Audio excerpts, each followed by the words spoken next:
Good evening. Welcome back to Woke Nation. I realize this episode's a little bit delayed. I think I put out a post on Facebook for those of you that follow me there.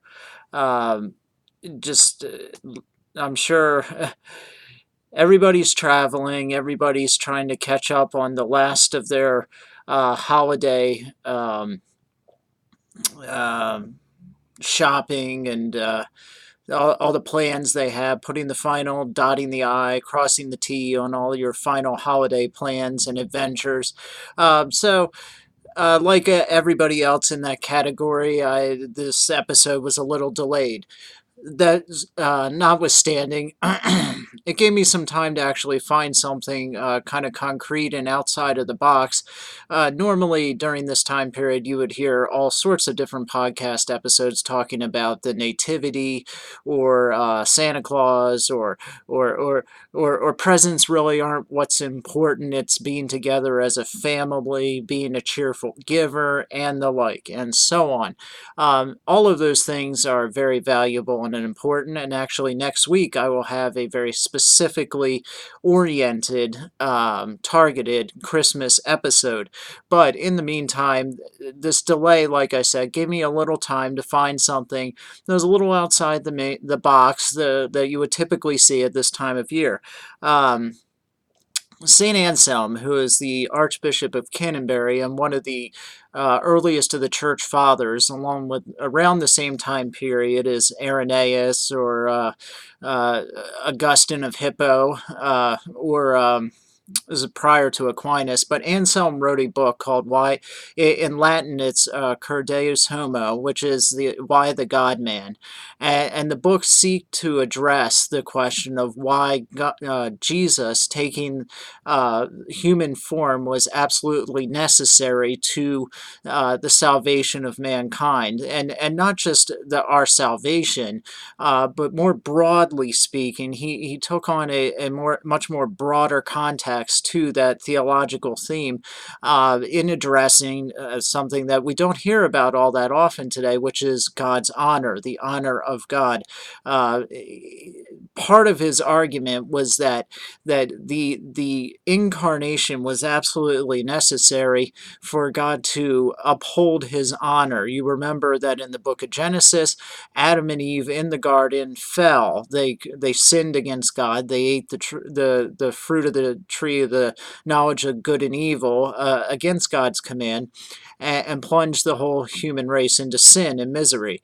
Well, Adam in the garden was our representative, and he had what's called the covenant of works with God, where during this short period in the garden, if he obeyed God's command not to eat of the fruit of the tree of the knowledge of good and evil, then uh, theoretically all of humankind would be would be perfect, that we would not sin.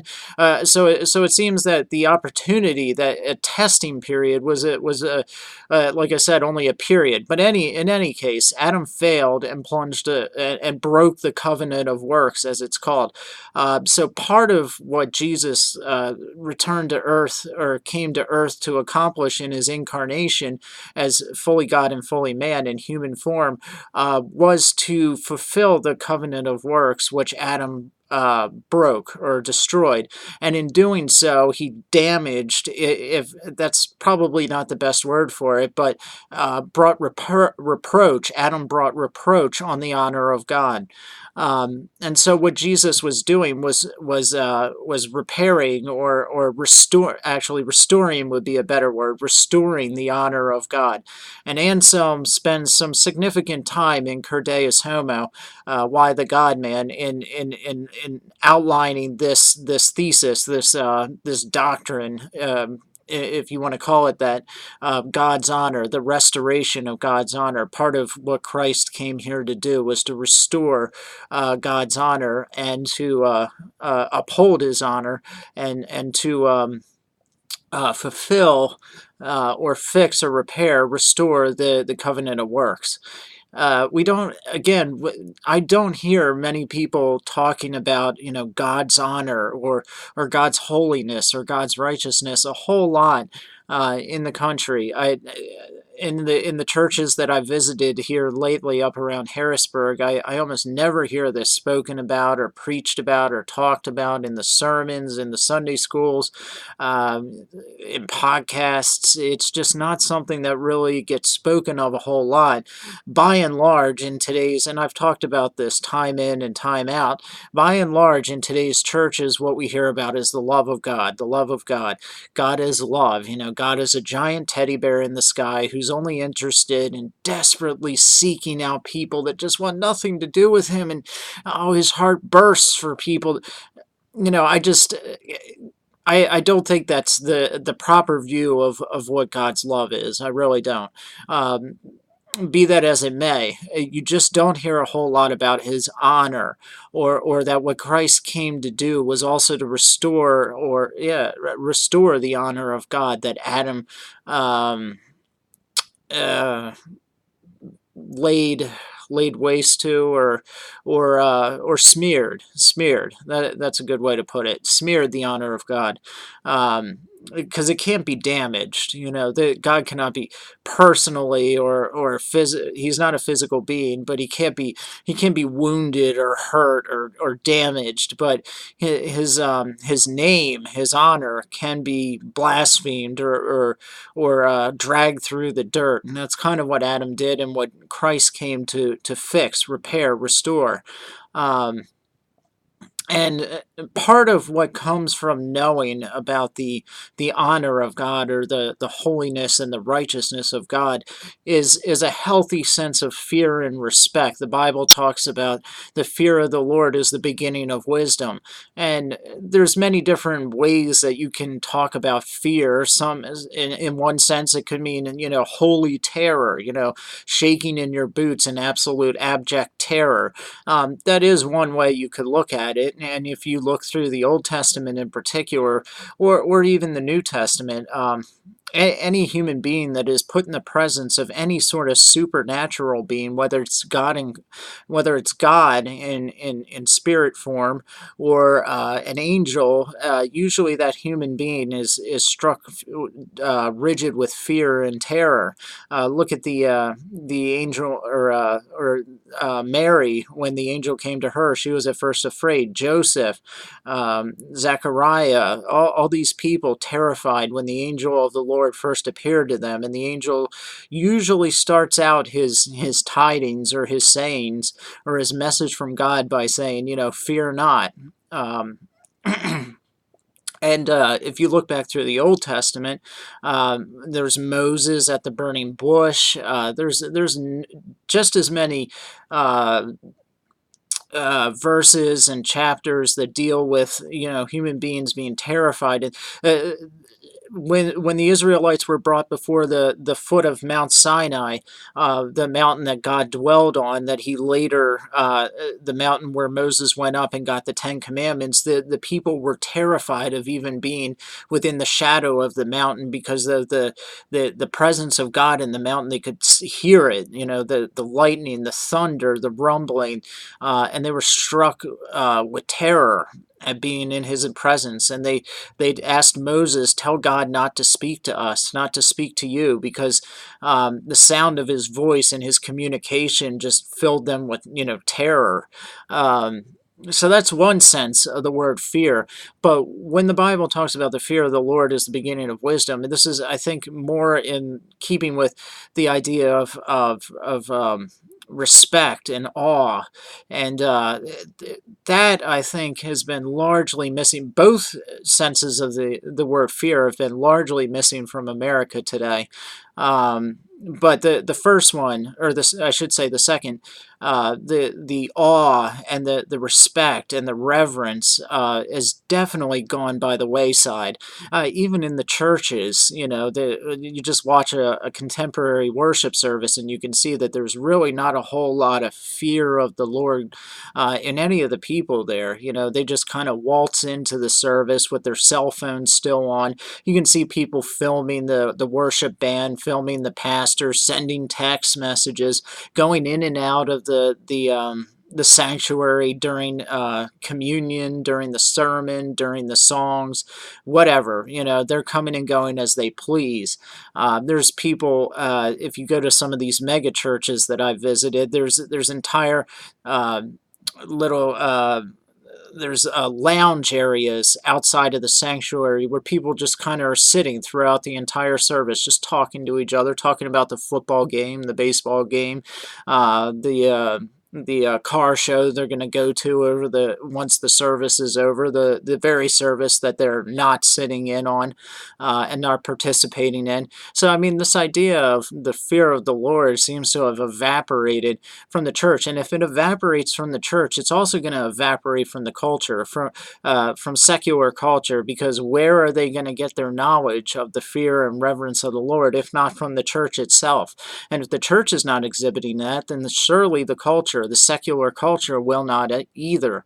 And when this happens, you get such things as uh, when that reverence disappears, that healthy awe and fear, and maybe not abject terror, but that you're in the presence of a being that is so far beyond your comprehension, and who's so holy and righteous that if you looked on him you would die.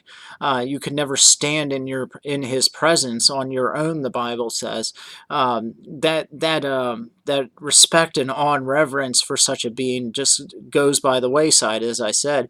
And what you get is then a lackadaisical approach to God Himself, and the culture begins to create God in their own image, and very often, if not all the time, what that means is a God that we can control, that is more uh, serves us rather than us serving him.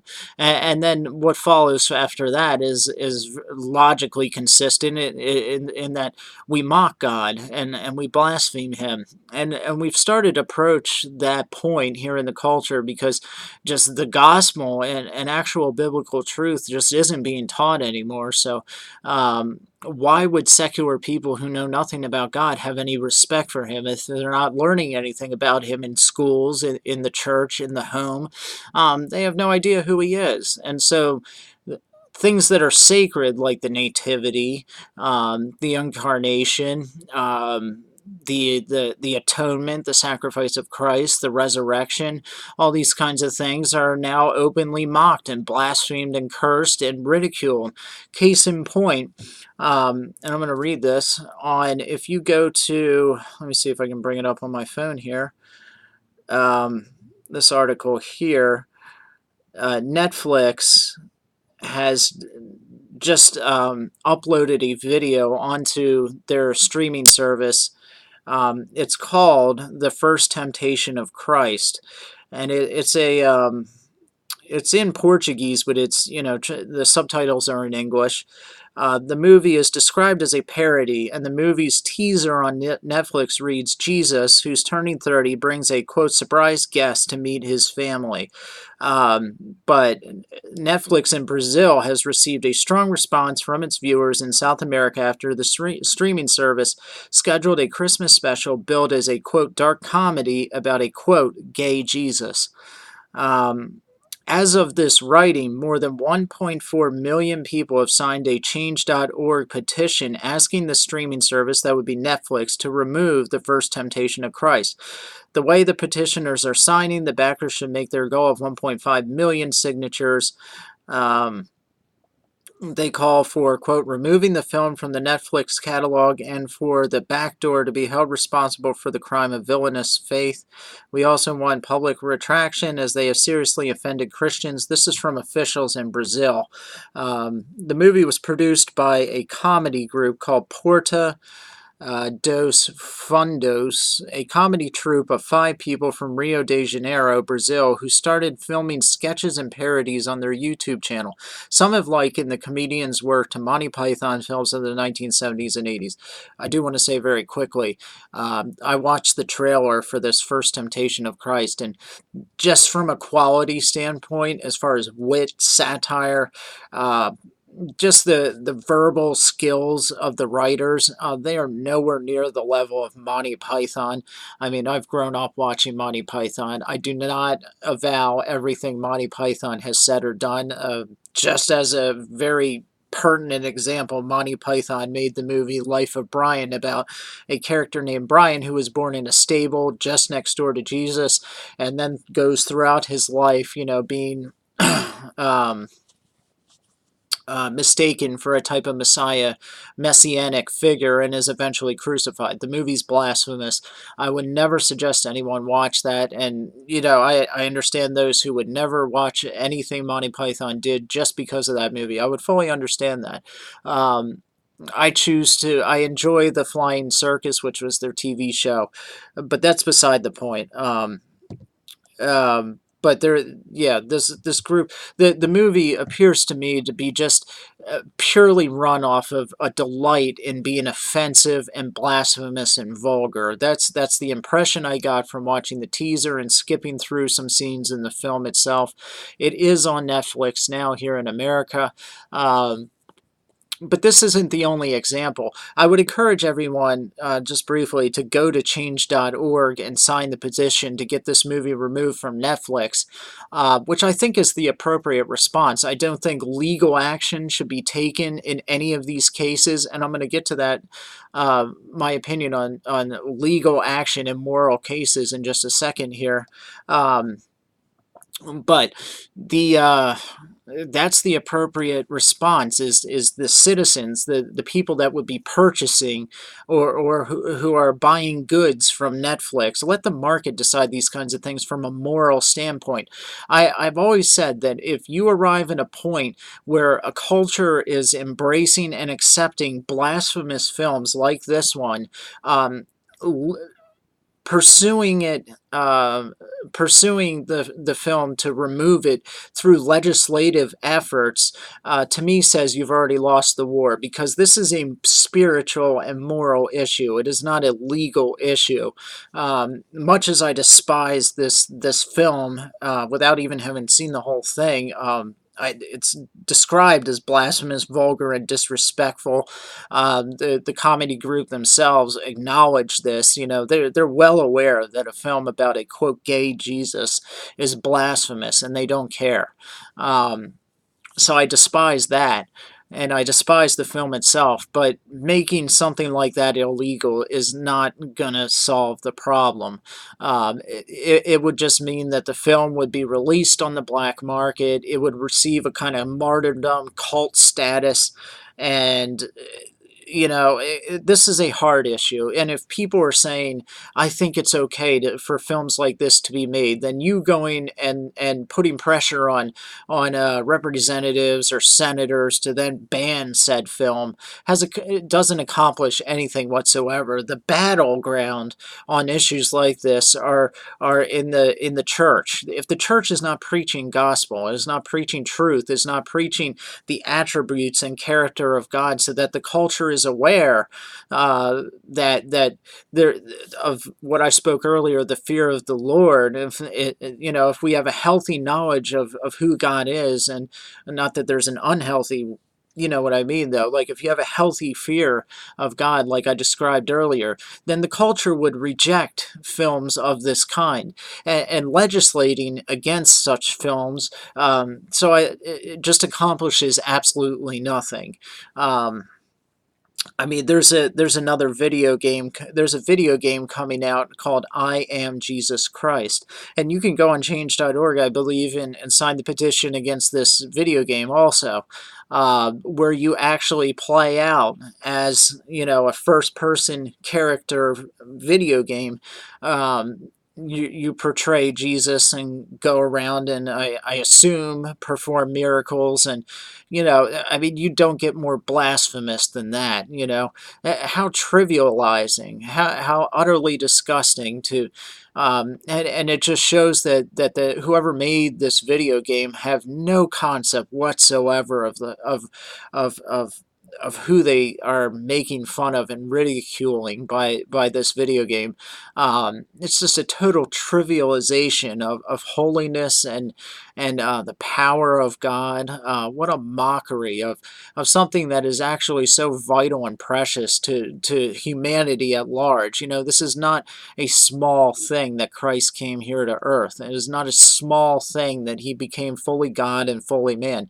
I would encourage the people that make such atrocious video games to go and read Anselm's Cur Deus Homo, Why the God Man, and then read the four Gospels and get a healthy sense of who you are as a sinner, and then think about it a little more before you make such a stupid video game, such a blasphemous game. But again, the issue is not a legislative one. I don't see banning the game as accomplishing anything whatsoever. If people want to play the game, then that's the problem. It's not that it's legally allowed. So what? It's the fact that people want to play a game like that is the problem. Um, and this leads me into kind of where I'll end this. On Twitter, I think a week and a half ago, a number of conservatives, one of them being Matt Walsh, who I don't like at all, not a big fan of him at all. Maybe on a personal level, he's a nice guy. Doesn't seem like it to me, but his opinions are garbage most of the time. He went on Twitter going on some kind of insane rant about how pornography should be banned outright and that those who film pornography or view it should become criminals and be jailed. This is stupid, insanely stupid. Anyone who's listened to my podcast over the however long you've been listening, but recently I've made 3 or 4 or 5 different episodes possibly on my opinions on pornography. So you can go refer to those and see kind of where I stand on that whole issue, and you'll see that I have a very low opinion of the porn industry. It's not art. It's absolute corruption. It's disgusting. It vilifies or um, just totally demeans women. It encourages rape. There's a whole slew of evils that come out of it. It's a genuine addiction, according to the statistics or the actual science on it. It rewires your brain in the same way cocaine or heroin does. And masturbation, I hate to say it, which most people, that view a lot of porn or, they go hand in hand, no pun intended. That release that you get from that from viewing porn is it just as powerful as a hit of cocaine, from what they say. Um, I do not support pornography. I think it's absolutely a disgusting, abominable industry that is very, largely responsible for the corruption of youth, and the list just goes on and on. The total degradation of society, the destruction of morals. How many marriages has it ruined? I mean, countless. How many um, Christians have had their spiritual walk just totally, uh, I wouldn't say destroyed, because God is ultimately in charge of all that. He says in his word that he is faithful, that when he begins a good work in somebody, i.e. salvation, he is faithful and just to follow it through to the day of completion. So I mean, somebody who's a true Christian, even if they fall into watching porn, that's not the end of their spiritual life. God will bring them out of that and restore them if they're a true Christian. But it can cause a heck of a lot of damage. It can destroy marriages, destroy family relationships.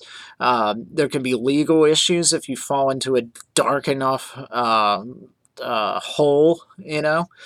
If you start viewing stuff that's illegal. There can be a whole host of consequences, not to mention your own just absolute descent into depravity, because as you view more and more and more of it, it takes harder core pornography to actually satisfy you, so that And then there's that loathing, as you realize, well, this should disgust me what I'm viewing, and it's not. So, there's this knowledge that there's something intensely wrong with you by that point.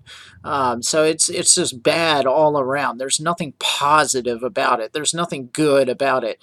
I think it encourages the rape culture that I don't think is broad the way the left talks about it, but certainly the way men treat women has to be affected by the when men watch pornography. That has to have an effect on how we treat women, and women are treated absolutely horribly in these videos in the porn industry.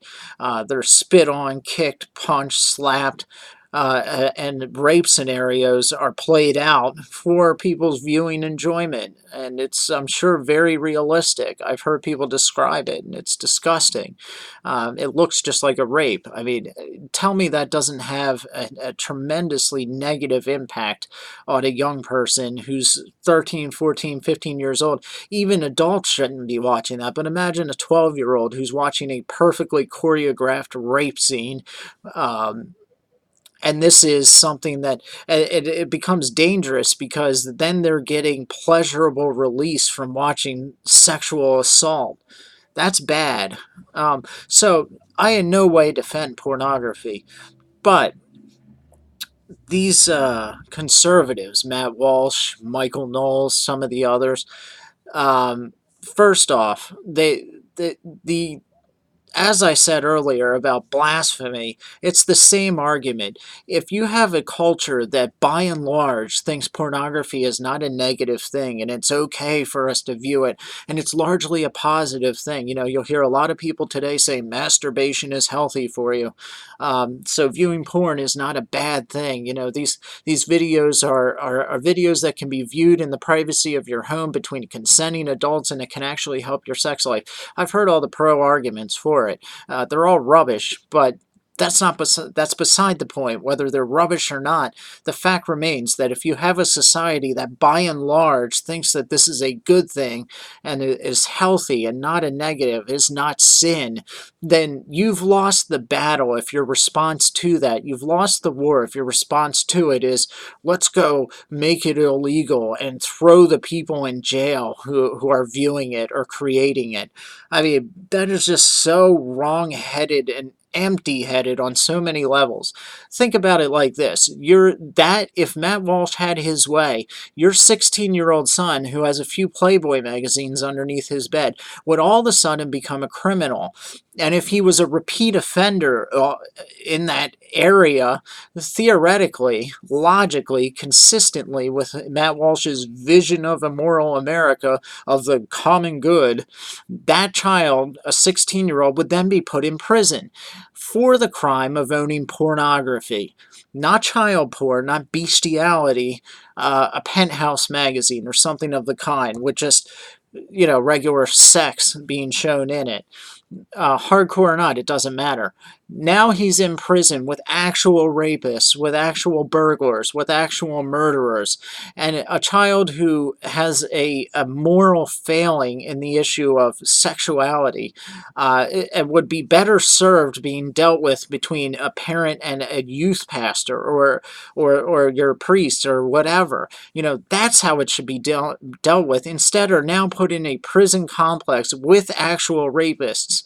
All that's going to do is serve to embitter the child against the legal system, embitter the child against your parents, because deep down he knows that this is hogwash, that this is an actual crime, and now he's rubbing shoulders and on a day, being molded and taken under the wing of people who are genuine, actual criminals. And so now all you've done is actually create a criminal by doing this.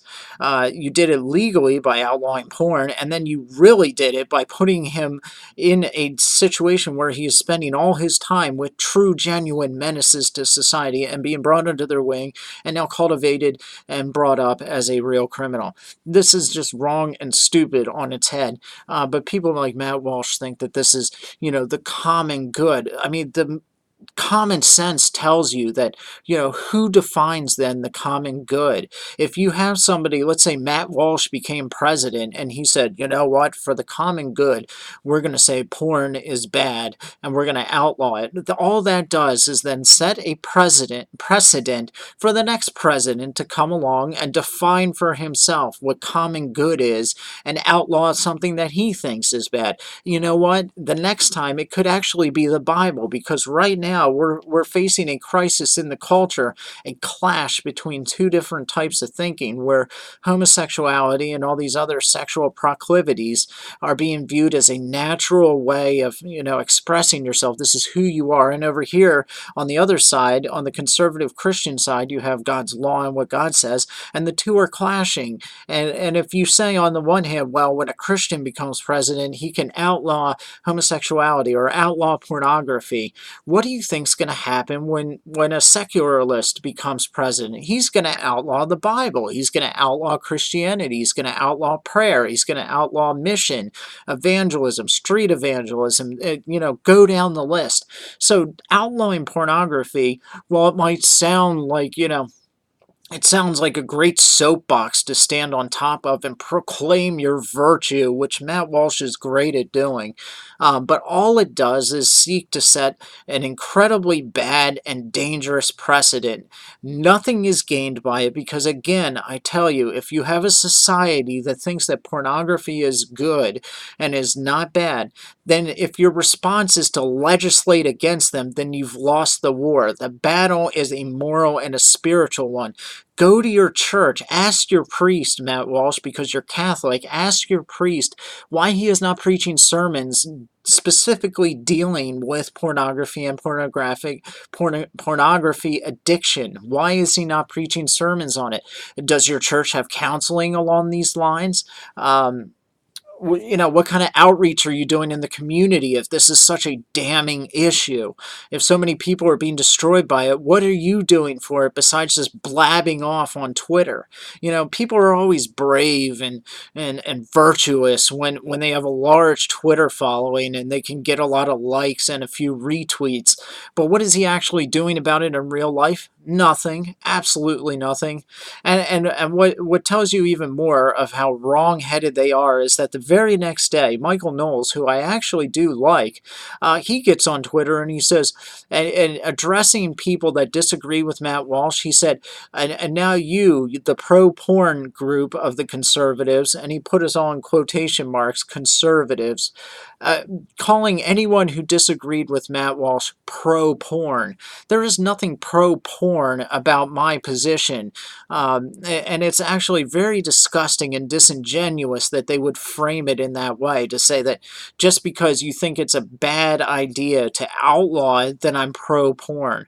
I have a lot of things there's a lot of things in this country I don't think that should necessarily be criminalized that I am absolutely opposed to. Prostitution's one, marijuana, alcohol abuse. There's a lot of things that are wrong and evil and sin, but I don't think that criminalizing them is the solution for reducing people's involvement in it and reducing the impact on the culture spiritually and morally. I just don't see that as the answer. And for the reasons that many people have said, that the common good is a subjective thing. You have no basis for it. Your version of common good is different than the next guy's. And if you come to power and you legislate your common good, you've set a precedent and the next guy's going to do the same thing. And if he totally disagrees with you, don't go crying to mommy when all of a sudden Christianity is outlawed, or the Bible, or prayer, or anything the Eucharist, or the Virgin Mary cannot be spoken about in public. Where would you be then, Matt Walsh? You've set this precedent. Now you have to live by it. It's just a bad, bad, bad, bad idea, and I find it absolutely devastatingly ironic that conservatives, the ones who talk about upholding free speech, Matt Walsh gets on his podcast and talks about how, even speech that we find reprehensible must be defended because speech, we must defend free speech no matter what.